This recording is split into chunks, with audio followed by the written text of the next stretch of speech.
Morning. Well, thankfully the weather has improved dramatically over the last 10 days here in the UK. We're now in a nice frosty period. The winds dropped, the storms, which were the first week of January, were pretty awful actually, but that's all come to a bit of an end, so which is great. And what it's allowed teams to do is sort of just reset themselves. The first week of January was a challenge, no question. A lot of guys were really struggling at that point. A lot of courses didn't open for the first 7 days in January. But then Monday the 8th came, weather settled down, the frost came in, and that week it was, you could just tell greenkeepers were on the up, getting the mowers out and starting to maintain surfaces.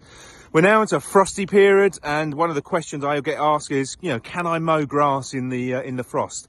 The answer to that question is yes, you can. And especially when the sun comes out, like today's a beautiful day, you can just let the sun burn the top bit off and get the frost out there. And as a couple of people have said to me recently, you'll do more damage trying to cut grass when it's wet than in the frost. So don't be afraid to get out there, cut your fairways, cut your rough, get on top of these areas. And definitely over the last couple of weeks, that's allowing teams to do that. And the weather looks like it's breaking a little bit at the weekend, could be going a little bit wet there. So don't be afraid of that. And then golfers, you're back out playing, and I'm just at a course at the moment, and as you can just see the sun just trying to get through. You can see the shade across the golf course.